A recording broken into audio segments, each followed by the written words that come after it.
Welcome to the Workplace Health and Wellbeing Panel Discussion and Wellness Showcase for 2025. I am Cindy Taylor. I'm the Associate Vice President of Human Resources, and I also serve as the co-chair for the Healthy Workplace Initiative, along with Adrian Chan, who's one of our panelists today. I want to thank you for taking the time out of your busy day to come and join us. I want to thank the panelists for their time, their expertise, and the information they're going to share with us today. And I'd also like to thank the Wellness Showcase group. It's great to see all the tables and everything that we have to support and offer to our employees. I'm excited about this event because I'm sure you're going to have a rich and thoughtful discussion, moderated by Brenda Morris, who is the Associate Professor in the School of Social Work. Thank you, Brenda, for being with us and for leading this. We really appreciate it. Before I hand it off to Brenda, I'm pleased to let you know that we're wrapping up our finalization of the Healthy Workplace Plan. For those of you who've been here for a very long time, Healthy Workplace has been in existence probably since conception, probably 2007, and probably the first one was in 2009. So each iteration is different because our needs change, your needs change, and so we're really excited about this one. I want to thank Megan Coyle and Jamie Corlick from Office Quality Initiatives, who has led that initiative, done lots of consultations in the fall of last year, and we're almost at the stretch, and so you'll be hearing more about it. So that's just our little plug for that. And also I'm really excited because one of the pursuits that we're going to have in our strategic plan is about social connection and education. And that's what this is all about today, connecting with each other, socializing, and learning from each other.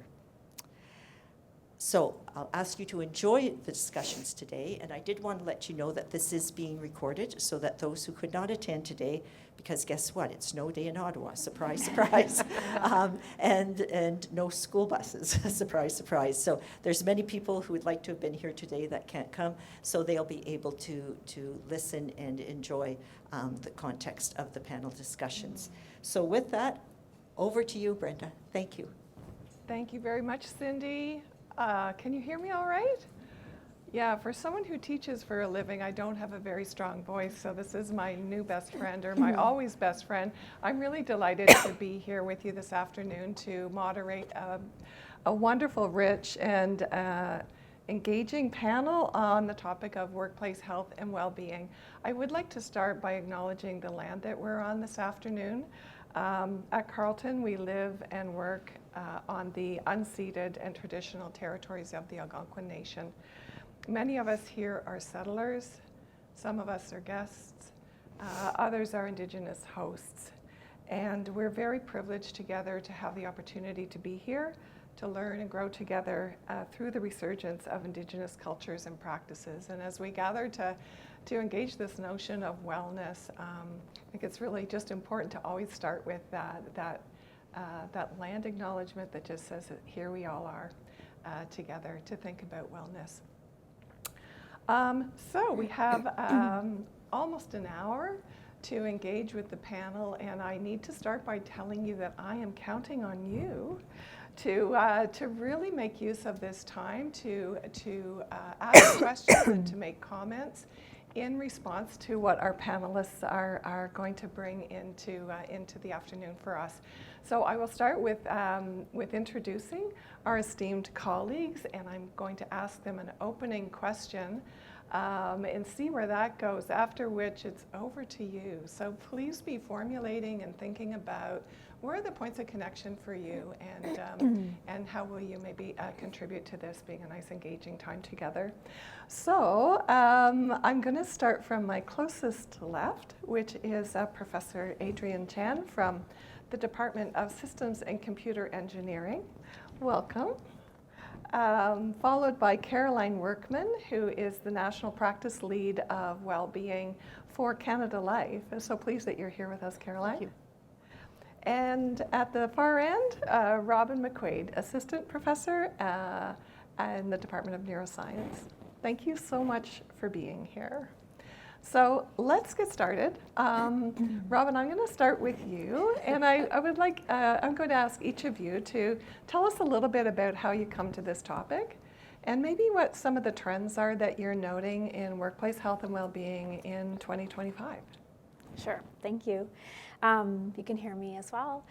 So the perspectives that I bring to workplace wellness in this topic are really shaped by the work that I do. So as mentioned, I'm assistant professor in neuroscience, but my research program is focused on stress and mental health and mental illness. So for the last 10, 15 years, I've been studying kind of how does stress come to impact our mental health and contribute to mental illnesses. Our focus is really on depression and other conditions. And so a lot of the time, truthfully, we have more of a deficit-based approach because we're trying to understand mental illness and we're trying to understand, better the pathways through which this occurs, the biology, the basis of depression. And the hope is obviously that we could maybe inform more effective treatments or earlier interventions if we understand that information. But I've always been interested as well in protective factors and what makes someone potentially resilient or in the face of stress. And so something that I think about a lot that I think is really relevant to this conversation is two people can encounter the exact same stressful experience. Someone can go on to develop a mental illness, and the other person may go on to live a happy, healthy life and free of mental illness. And what is it about the person who has gone on to have no mental health symptomatologies or mental illness, despite the same stressful experience? This is something I thought about a lot over my career. And of course, it's a hard question to answer because studying the absence of something is harder than studying, and which is why sometimes our research on mental illness is more deficit-based. But in terms of protective factors, we don't know exactly what makes that person strive for or live a life free of mental illness. But we do know one factor in stress that really impacts the way that stress is going to have an impact on us, and that's coping. So time and time again, coping strategies are incredibly important for the ultimate impact the stressor will have on us. And it's not the only factor, but it is really important. And so when I come back to healthy workplace and workplace wellness, we're all going to encounter stress in the workplace. We're not going to get around it. It's going to happen. Stress in the workplace is going to influence maybe and come home with us, or stress at home can come to the workplace with us. So it's really, I think wellness is going to be how we're actually coping with that stress. In some ways, that is going to ultimately help decide what impact that stressor will have. And so what are those kind of coping strategies that can be in the workplace? And there's many, but I thought I would just kind of offer this up, and I want to return to this topic later, is around our social connections. And so social relationships that we have, we know how powerful they are. And coming out of the pandemic, I think it's a lot more obvious to people maybe who weren't so focused on social relationships just how impactful that they are on our wellness. And when we missed those during the pandemic, that really kind of became apparent. So I think that's a trend that people are more and more aware of now. So I think I'll stop talking and pass it over. That's really fascinating though, Robyn, and I hear you talking about maybe how we're all very oriented, maybe from our very first kindergarten report card, to think about what's wrong, what's wrong, not going well. But when we flip it and start to think about the people that are doing well, why are they doing well, and then to bring in this notion of social connectedness. So much there. Thank you so much. Thank you so much. Caroline, did you want to jump in? Sure. Again, the same question. How do you come to this topic, and what kind of trends are you seeing from your perspective? Yeah. So first of all, thank you so much to Carleton for having me here. I have been with Canada Life for 25 years, and I think I've worked with Carleton for the better part of 20 years. And in my role at Canada Life, I support our large clients with respect to how they can approach both disability management and wellness and the connections between the two. And when I started at Canada Life, and even prior, my career prior to Canada Life, I was always in the rehabilitative stage and in the disability management stage. So I was working with individuals who were at the stage where they were unwell, who were at the stage where they were on disability, whether it be a mental health or a back injury or cancer. And at that stage, you're dealing with an individual who's already gone through probably weeks or months, or sometimes when it comes to mental health, years of struggle to the point where they're unwell and now they're off work. And supporting them was very gratifying. So supporting them in access to treatment and supporting them in return to work was gratifying, but it was a bit reactive. And what I've moved into this role that I am at now at Canada Life for the last 16 years is a more proactive role in understanding the connections between well-being and wellness and the connections to disability, and how organizations can take a more proactive role, and how we as an insurer and other organizations, vendors that support large organizations and small organizations, can help support employees to prevent disability and prevent and improve their well-being while they're in the workplace. It's the greatest opportunity employer has, is when employees are in the workplace to be able to support and help them thrive. So for me, my passion comes from supporting our clients, and the follow to that is really how they support you, the employees at Carleton. So that's kind of where I came from. And I'm a team of 9 across the country. We kind of call ourselves the small and mighty organizational health team, and we spend hours and hours looking and researching within Canadian reputable organizations, whether it's the Canadian Institute for Health Information, the Canadian Mental Health Association, organizations like that, to pull data and then look at our trend data. What are we seeing with respects to drug utilization? What are we seeing with respects to paramedical benefits? And what are we seeing with respect to disability? And that helps us understand what are the trends we're seeing and how we can help support our clients in addressing those trends through well-being programs. And we help support those programs. And where we have seen, I think the pandemic has, Robyn, you talked about it, the shift in the focus on well-being has been dramatic. Our workplaces has changed, our demographics have changed, and what we are seeing the focus now with employers is on a more holistic approach to well-being. And I think, traditional wellness programs, whether it be a fitness program, whether it be, nutrition, counseling, like all of those things are still critically important to a well-being program. But the approach that we're seeing more and more employers take is that holistic approach where you look at the mental, the physical, and the financial well-being, and you understand the connections between those, and the programming reflects those sort of 3 pillars of health. And I think I'll mention shortly about the importance of that social connection that Cindy, you mentioned, that's becoming the trend now to incorporate as part of maybe a 4th pillar. So if we think about mental health, I think, when I started in this role, and even, when I was in that disability role, mental health and mental health programming from a wellness standpoint was almost like a nice to have. And what we have seen is organizations shift to, it's a requirement, that it's a foundational expectation. And there are now, accreditation programs that require, like no different than having an ISO 9001, that you're having accreditations with respect to the wellness program for mental well-being. We know from our standpoint, it's the top utilization for drugs. It's the top utilization for disability. So we see the highest rates of claims. So with that, we know where employers need to focus is on mental well-being. And I think, again, programs like EAP is critical. Community resources. Carleton is it has the luxury of being in one location where you can promote resources here within Ottawa and Gatineau. Whether it's resources related to, again, telemedicine, access to virtual treatment, but I think it's growing to, again, that social connection. It's talking about emotional intelligence. It's talking about more of that holistic approach to well-being when it comes to mental health that goes beyond just the traditional stress management. I think is really critical, but there's so much more there.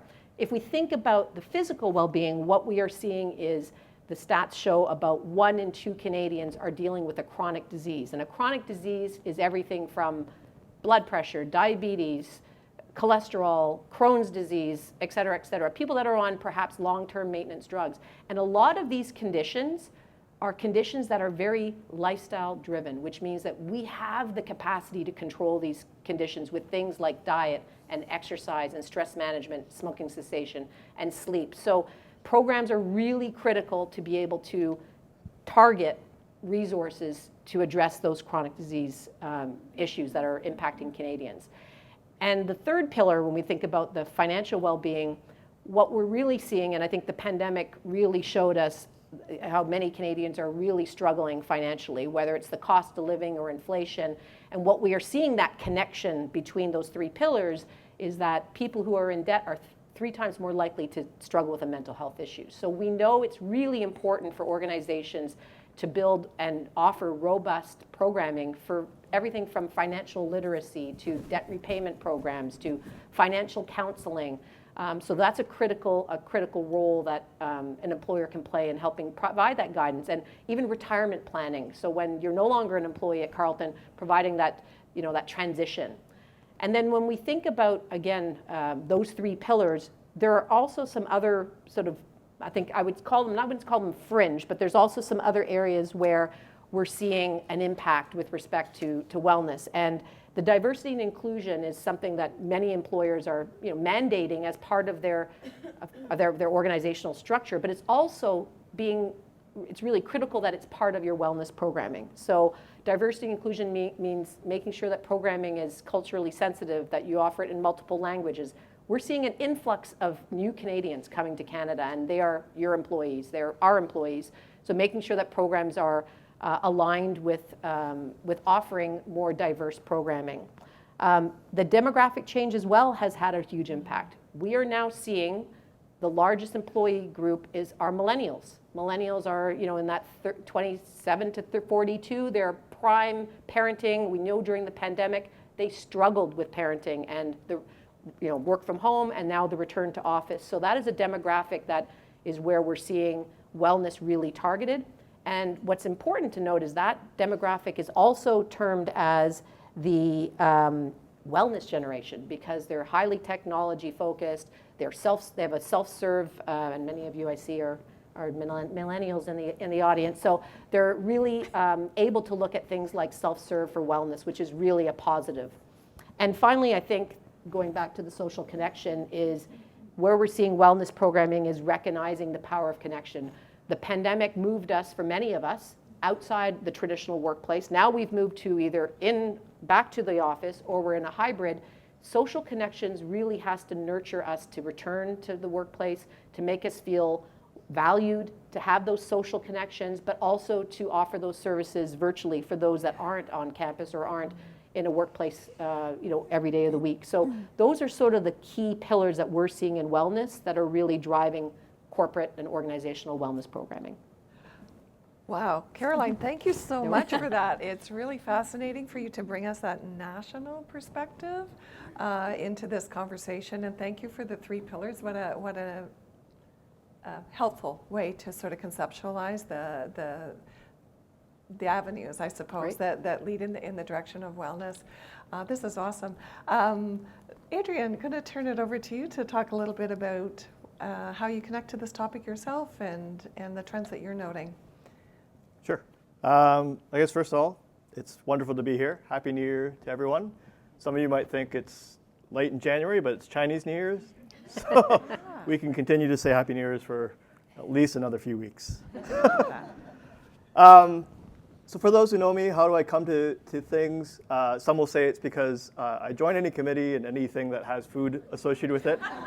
So there's some food here, and so therefore I am here. But I would say that how do I come to workplace wellness? I would say it's the opposite. It comes to me.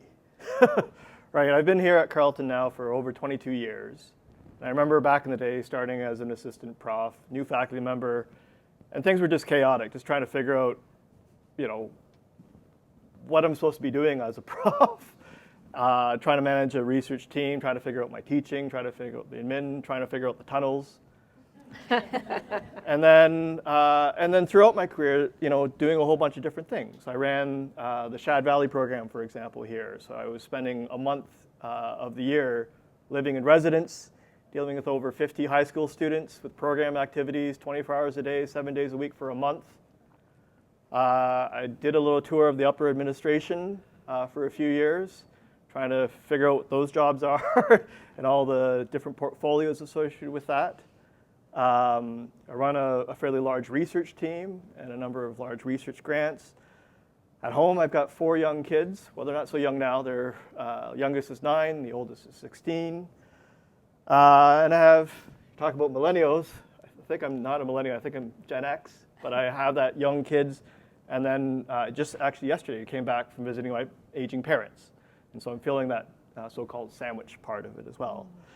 And so workplace wellness, yeah, it comes to me, right? Because that idea of stress is coming to me. Trying to figure out how to cope with it is basically my life, right? Is trying to figure that out. And over time, to me, it was first a bit ad hoc, trying to figure it out. And then over time, understanding that there are ways of thinking through it. There are strategies that you can learn to cope, right? To try to achieve the so-called life harmony, right? For me, life is always like a dynamic system where, there are days where I feel like, at peace and things are together. I always think those are the times where it's kind of nice to throw a wrench into life and do something different to seek growth, right? And then there's other times where life is chaotic and out of control, and then I got to find a way to recenter myself, right? And I'm glad that you talked about the different ways of thinking through wellness, right? It isn't, originally I thought it was about physical wellness, and then realized, no, there's a mental component to it, a financial component, a social component. I was also glad that you talked about, diversity and inclusion, and as well as accessibility, right? All of these aspects are interconnected to our sense of an ability to seek wellness.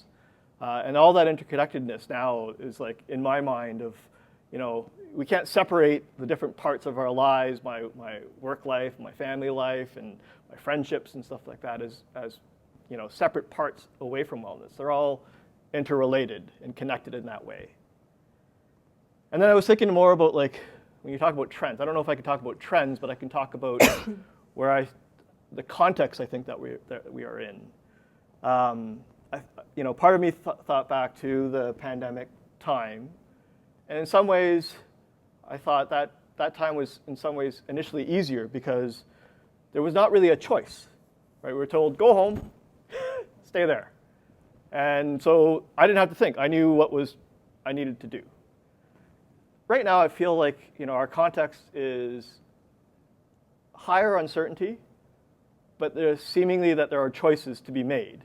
And that's harder sometimes, right? Where you're like, I feel this uncertainty and this chaos, but I feel like I have choices to make rather than just being told what to do. And that can be harder, right? Tied to it, I think we see this, we're still seeing the fatigue from dealing with the pandemic. And then split attention. I think right now there's a lot going on in the world, everywhere, globally, nationally, locally, and that causes our attention to be like almost everywhere at once and nowhere. And so I think that's the context that we're living in a bit, and having conversations and being more attentive to wellness, I think, is even more important, right? We need to figure out what we have some control over, what things we might need to pay some attention to, but if we don't have influence on it, like what are we spending our time and effort, I guess. And so I think, for at least myself, is trying to think through that, right? For the first part of this year, I was just like immersed in podcasts and just like paying attention to everything around the world and not attending to myself. And now I'm starting to center myself and trying to, and it's a bit more peaceful in that sense, right? The world is still chaotic, but I'm trying to separate what's under my sphere of influence and what's not. And part of it is through these conversations and talking to people and having good social connections, or when I'm connecting to friends and colleagues who aren't there to solve my problems, but just to let me talk and for them to listen. It makes a big difference in my life, and I feel like a lot better as things go on. And so maybe I'll leave it at that, and then I'm interested to hear where this conversation goes. Absolutely. Again, it's just fascinating. You know, wellness as a dynamic system. I feel like it's a little nugget that I'm going to walk out the door with this afternoon, and I really, really appreciate your very first person narrative and connection to this topic, and in all the many roles that you've been in, and identifying the context. I think you said world chaos. It's a great way of talking about this space we're in January 2025, right? And the role that our colleagues and friends and people in our lives can play in just, you know, being with us in those spaces of chaos. So many connections between what the three of you have offered in your opening comments. I'm wondering if any of you would like to circle back or comment on the themes that you're hearing others talk about here up on the stage before we open it to people to see what's landing on the people in attendance this afternoon. Maybe I'll ask you, Robyn, because I think the notion of mental health is such a critical, as I mentioned, a critical focus for organizations, and the idea of stress management. And I think this is where I think a lot of individuals are challenged to understand. To me, you're a marble on a plate. It's how you balance the marble and the stressors in your life that might teeter the plate. And I'm wondering, with your, you know, the research that you've done, and what are some of the strategies that you're seeing that's helping with stress management? Yeah, one of the most effective buffers for stress is social support. And so I was going to talk about this later, but maybe I'll just talk about it now. So we don't need to stick to a schedule. So just to share with you how effective social support is we've manipulated social support in our lab, and we've brought young women into the lab, and they've gone through an intense stressor. And again, that's not to be mean, but it's to understand how stress response happens and how we can buffer that. And we had them either come in alone or come in with a close friend. And the friend was with the women that had a friend for 10 minutes. So it was just 10 minutes before they went through the stressor, we manipulated social support. So they had their close friend with them. And the other ones were alone during that 10-minute period. What we see when we measure the main stress hormone cortisol is we see a massive spike in cortisol among the women that were alone. And then it comes back down over the session. That's expected, right? That's a stressful task. It's meant to challenge the biological stress response. The women that had a friend for 10 minutes before the stress, their cortisol was like this. So I just like to share that because I find it really striking when you see data or you hear data like that 10 minutes of social support with an effect, with someone actually being supportive, so it's not just someone standing there, but being supportive, was enough to just completely buffer the biological stress response. So for me, and we're not the only ones to show that, many people show this in many different capacities, and so social support for me is just absolutely at the top. And I do think we're like, oh yeah, social relationships, yeah, very important. But when I see data like that and I hear stories like that, I realize just how powerful. And of course, there's other strategies. We kind of talk about these in the stress literature as like problem-focused strategies, and they're typically viewed as a little bit more ideal, right? We're focusing on solving the problem. But guess what? Not all stressors can be solved, right? There are really large, intense stressors, and that might not actually work. But typically we view those as more ideal. We're taking, okay, we're focusing on, well, yes, this is challenging, maybe more seeing it as a challenge than a stressor. So these are kind of problem-focused ways that we can cope.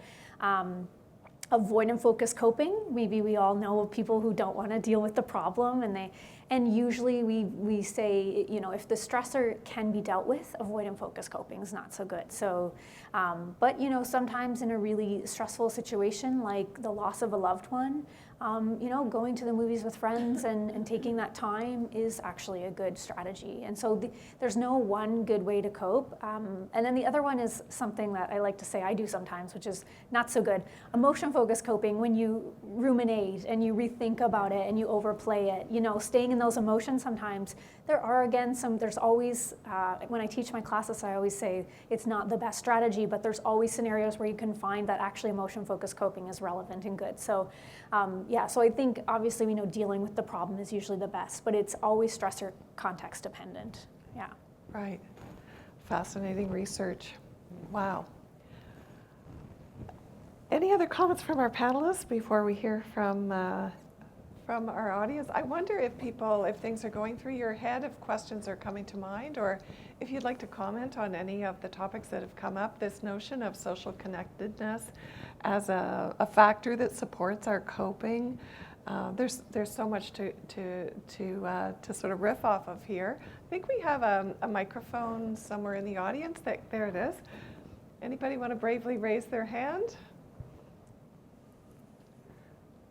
Yes, thank you. Hi there. I had a question that had to do with the idea of resilience. It's a little bug that sometimes gets me in terms of, I think we often use the term resilience as being something that an individual has or develops. And I'm curious about the environmental aspects as well when you think of social determinants of health and those other aspects, and how we can as individuals look at resilience, but also organizationally, how we might help create environments that help build resilience. I'm wondering if you can comment on that. Right. Who would like to jump in on that one, Robyn? You know what? I said resilience, so I can jump in on it. And it's not my favorite term, so it's hard to find an alternative term. So I like to say protective factors. Resiliency is something that we used to use a lot, and we're kind of moving away from it because some people have very strong feelings about that term. It's almost putting the onus on the individual. And I'm just really glad you brought up the social determinants of health because they play a much bigger role in our health than anything else does. And that's what I say when I teach neuroscience classes. Yes, we talk about neuroscience and the biology, but the social piece is much larger than that. And so I think that it's,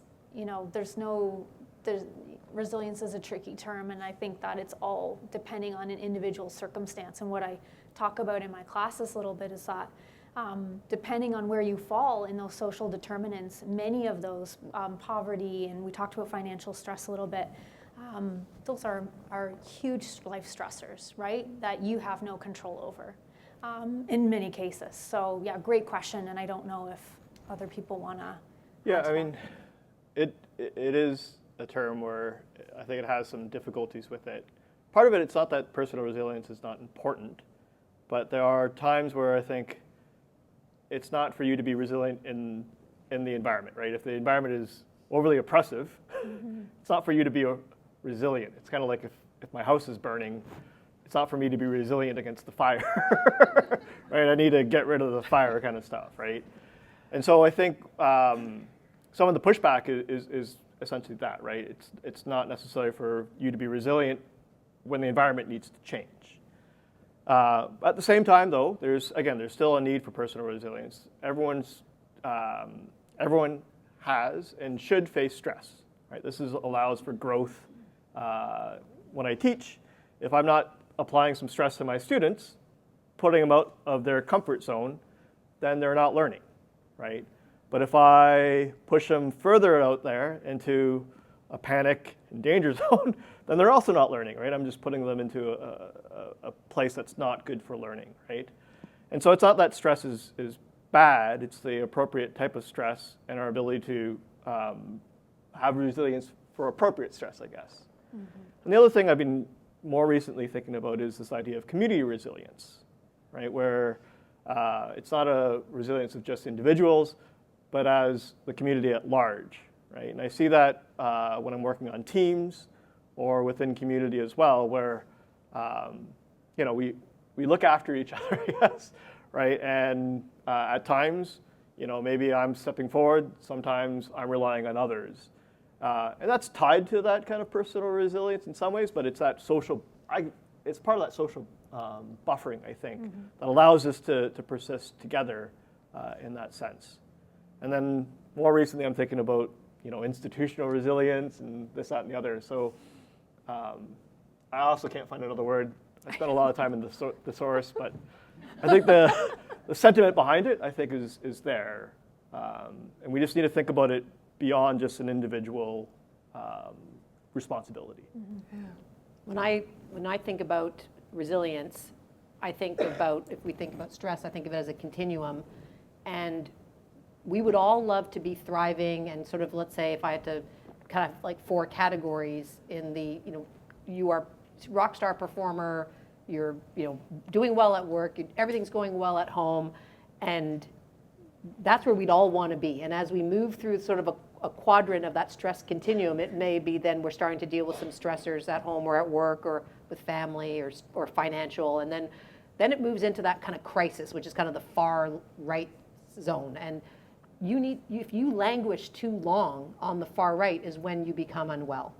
And resilience is about how do you manage to thrive and stay. You may not be in the perfect zone, but in that sort of stay to the left.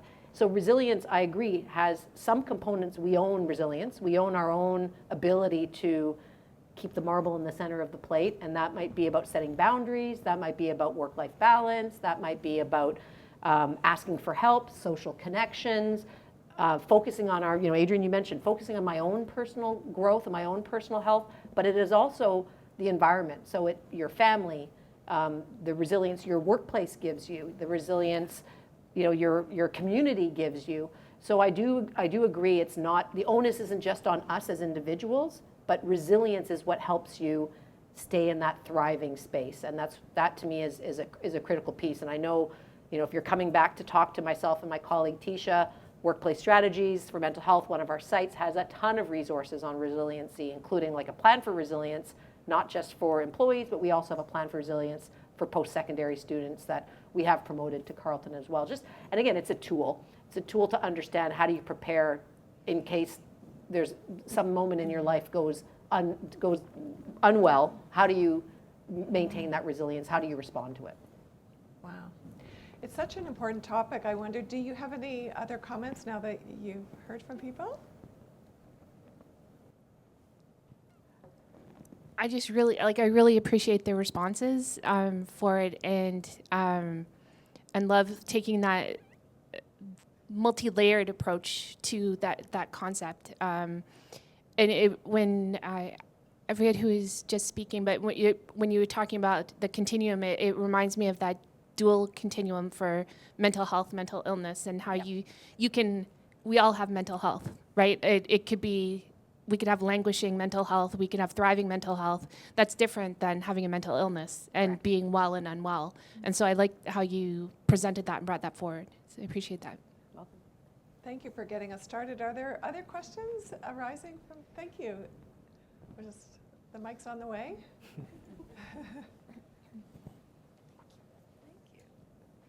Hi, thank you all so much for being here. I'm Christina, and I just wanted to, here are all a bunch of, I think, great people because we're here and we care so much about this. But how do we take what we're learning from you and what we believe and support out to our teams, to our stressed colleagues, and especially these days at the university, there are a lot of stresses, a lot of change, a lot of talk of financial issues. So love your ideas, thoughts on taking what we're talking about here and bringing it back to our worlds. I really appreciate you casting the next step forward, right? How do we support other people in the workplace? Would anyone like to jump in on that one? I can lead off. I mean, I think in my support of Carleton and the healthy workplace, I think you have created a program that really supports kind of what you're asking about. It's about how do you take this and how does it get cascaded out onto campus and into all the various departments. And I think the healthy workplace and the committee, you have such a good foundation to communicate that and have those champions that are in all the various departments really bring a message of what's important to Carleton and what's important to your department in particular, because your issues might be very different from another department. So I think it's critical that, we see where healthy workplace and programs like that are ones that are successful when it's rooted in employees. You have to have corporate or senior leadership buy-in, and that has to trickle down to employees. But where we see the greater impact is employee to employee or leader to employee. So we want to make sure that everybody has that buy-in, and that if you are communicating that, and that goes back to that kind of that spread of that social connection, that if you are, thriving in a positive work environment, and you want to, start a campaign of some sort or a challenge, and engage your colleagues in that then creates that environment of teamwork, that collaboration, productivity, partnership. So it really, I think, the Healthy Workplace program that you have built really helps to nurture that type of communication and making sure that your colleagues are also engaged and getting the word out. Thank you. Adrian? Yeah, I was thinking about that accusation of being a wonderful person.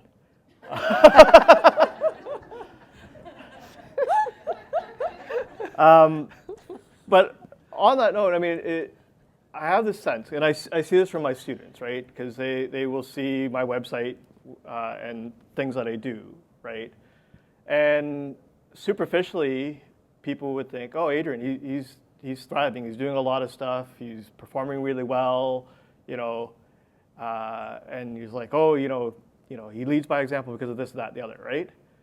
And I think I'm doing fine, At the same time, I think also knowing that I also have my struggles, right? This year has been difficult because my parents having moved to an independent living place. When I just got back yesterday, it was because my father was in the hospital for 2 weeks. And those are challenging, right? And so normalizing some of these conversations, so when people are like, hey, how's it going? Sometimes, it's fine, right? And I'm like, it's fine. Some people, I'll just say that because I don't have time to talk to them or whatever. But other people, I will say things aren't great. This is what's happening in my life, right? To know that, yeah, we all have our ups and downs, right? I remember early in my career, what was really stressful for me was looking at my colleagues going, wow, they're really doing well. And I felt I was struggling all the time, right? And knowing that, no, we're all humans, and we all need kind of someone to be out there to help us along at times, right? I think that is helpful. I think I think about what's happened over the past 10 years here at Carleton. We're talking more about mental health. We're talking more about accessibility. We're talking more about inclusion. Normalizing these conversations of like, yeah, some days are great, and other days, yeah, things are tough. And all I need from people would be like, oh, that sounds like you're having a hard time. Hope things are getting better. That's the support and I think I need, and I think a lot of people appreciate. I don't need people to be there to solve my problems, but I need support, right? And knowing that everyone around me is also a human like that, and that I also, when I interact with colleagues, students, and other fellow employees, that I remember in my head that I'm dealing with humans as well, I think is helpful. Wow. Thank you again, Adrian. That's really a great way to put it. Cindy? I just have an observation and maybe a question. I just noticed this year people are talking about being kind, and more than I've ever heard it before. And I just wonder how we instill, and I think I know, how we instill being kind to each other, to the question just before me, when we're going through these very change in the university, but even in our family, how can we do that? And have you noticed that? I just noticed that kind's coming up a lot, so that's just a buzzword that I'm hearing. It used to be resilience, now I'm hearing being kind. Kindness, the power of kindness.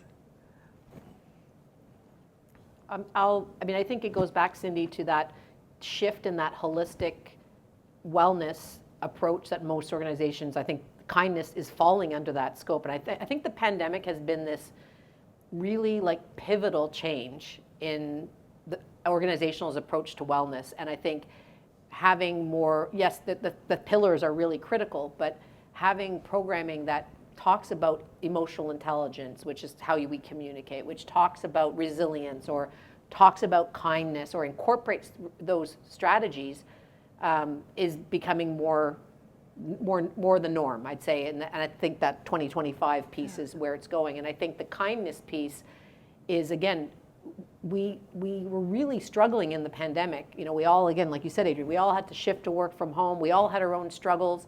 And I think of it as an iceberg, and we all would only see what's above the water level. We had no idea what we were all doing. We all had our blurred backgrounds and what was going on, if you had kids running around, or you know, your dogs, and your spouse was out of work. I mean, you don't know what was going on. And I think there was a shift when we all were going through the challenges of the pandemic and returning from the pandemic now. Is I think there is that more of that approach of kindness. And kindness is, again, there is a strong correlation to communication and that emotional intelligence. It's listening. It's about trust. It's about building trust, and trust between your colleagues, trust between a leader and their employees. So the trust is part of kindness. I think it's one attribute of many that talks about how we need to interact and engage with each other. And our culture has to create that and nurture that, and that's what makes us feel like we are more invested in our work. We feel more associated, and we want to feel more connected with the people we work with if they're kind to me, and if I'm feeling that I'm valued. And kindness also is about empathy, right? Yes. And I think we're seeing a lot more of that, checking in with like Adrian said, having someone that's checking in on you, you're checking in on other colleagues, making sure they're okay. I think that requirement is just having empathy and knowing that others are also going through tough times during the pandemic and out of the pandemic, and you know, the aftermath of it all. And I think you bring up a good point, because from our standpoint, it's empathy versus sympathy. So being empathetic, I agree with you, is a real, that's part of being kind, Cindy. So it's the empathy amongst colleagues, the empathy between, again, leader and employee. We're not expecting you, I mean, sympathy is something that, you know, a friend should have, but a colleague, it should be empathy, unless you have a really tight relationship. But I agree with you. I think the empathy piece is really critical. I mean, the other thing I was thinking of is, say it again, self-reflecting upon this. I try to be kind, but at the same time, I'm not always kind. And it's not that I don't want to be, but I think it's my capacity to be kind is linked to my wellness. And so I think for me, I always think if I am like short and abrupt with people, that's an indicator to me that my wellness is probably low. And at the same time, I think we should afford other people the same type of kindness, right? When people are more abrupt and more whatever, right? Less kind, that could also be an indicator that their capacity is also decreased as well. And so again, this idea of like that we are dealing with other humans and keeping that in the back of our heads, I think is important. It's really coming across. I feel like we could have a whole new panel just on kindness, you know, what it means to be kind, and the power of that and the impact on people's wellness of meeting kindness in the workplace. Part of my job up here is to keep an eye on the clock, and so I am going to move towards some closing remarks, actually. That's what the clock says. So before we leave, if I could ask, and let's start on this side, and we'll go down to Robyn this time around. If I could just ask each of you to, the question that we had in mind around closure was, when you think about the whole area of workplace health and well-being, and that culture growing and getting better to support all of us as human beings, can you identify one strategy or one initiative or one piece of that you think might move the needle forward on workplace health and well-being in general in the next, say, 3 years? Short term. Oh, are you starting with Adrian? I thought I would. Oh, he's putting me out. Oh my goodness. Okay, yeah, no, I wasn't sure. I'll kick things off. I would say I think there's two things. One, to do for yourself, and then to do with others. To do with yourself, I think it's always hard to change and do things differently. And it can seem overwhelming. And just like everything, it's always the first step that's the hardest. When trying to balance like my time and mental health and physical health. I was told one of the easier strategies is to attend to whatever is the easiest, and oftentimes it's like physical health. And so it could be as simple as take 5 minutes and go for a walk, right? And so I'm like, I could do that. And just that initial step was helpful, right? So I will go for a walk, and then that gives me a bit of time to think, and that helps my mental health and things like that. So it's just that initiation to the self, I think, is helpful, right? Again, we're in this time of chaos with a lot of our attention being split. And so just picking one small thing, not thinking that it's going to necessarily solve all your problems, but at least start moving towards a direction is helpful.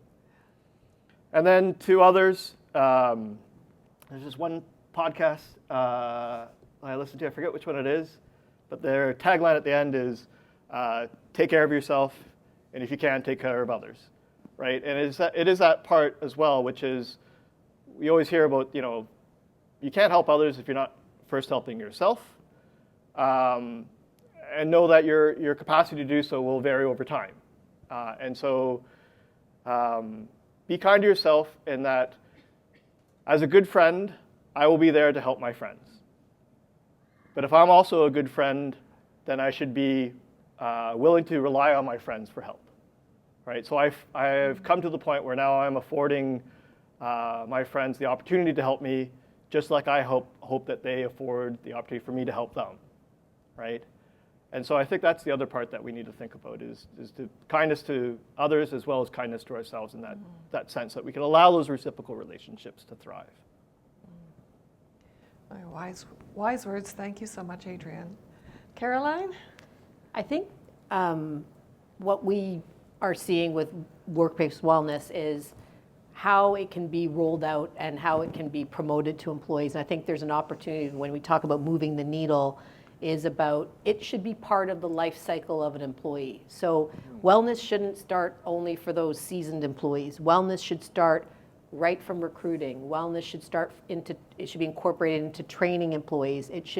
And training meaning training for employees for, we talked about resiliency and mental health training, but it could be leader training, which is a really critical role in the onboarding of staff or moving those that move from into a leadership role to make sure that leadership training on things like mental well-being is part of their onboarding and part of their training. Making sure that it's part of performance management, making sure that it's part of your learning and development. So your learning and development goals should incorporate well-being as well, and it should be part of retirement. So as employees make that transition out of the workplace, wellness should be really incorporating resources to allow that employee to make that transition, whether it's resources, mental, physical, and of course financial well-being, so that they can make those really informed choices when they leave, and the drastic change it's going to have on them from going from a very structured perhaps schedule and interaction to perhaps a lifestyle that might be very different, and how they can make that transition and the impact it has on their mental well-being. So I see that being a really critical focus, and how organizations can move the needle is to make sure that it's throughout that life cycle. Fabulous. Thanks so much, Caroline. Welcome. Robyn? Okay, so I always find these questions difficult. Like, what's one thing that can, really help us move forward? But I'm going to stick to what I've been talking about all along and say a little bit more about social connections and social relationships and initiatives that foster that. And I think it's important to realize it's not just about bringing people together in a room if they're not connecting. So when we think about, and the reason I think this is so important, and I always think back to, I'm a little bit of a data nerd, so I think back to the studies that I've read. When we think about people who are really lonely and chronically lonely, it's one of the strongest predictors of things like cardiovascular disease, depression, and early death. It's really serious, and we don't think about loneliness and social relationships in that serious way. So I think that, it's not enough for initiatives just to bring people together, because you can be lonely in a crowded room, you can be lonely surrounded by people, and I've felt that way at many academic conferences. Yes. Adrian, we should go together sometime.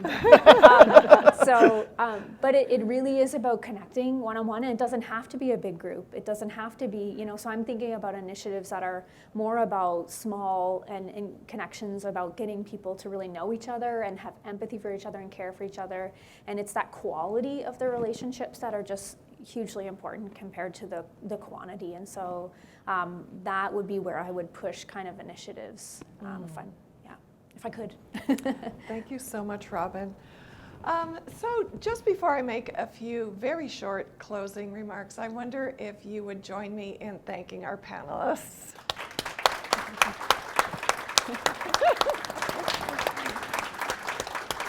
A lot of words to inspire and motivate us. So it's now my last job is to remind you that we now have a wellness showcase to enjoy this afternoon, and thank you to all of the many exhibitors that have come here this afternoon to talk with us about a wide variety of services and supports and departments and internal and external, all set up for us to browse and enjoy at the back. And so just before we adjourn to do that, I feel inspired to say, Robyn said, it's not enough for us to just be in the room together, but that we should try to connect. So maybe between the tables, the people, and the beautiful refreshments, that will give us an opportunity to do a bit of practicing what we're preaching this afternoon. It's been a pleasure to be with you, and I hope that panel has given you some food for thought. Stay well.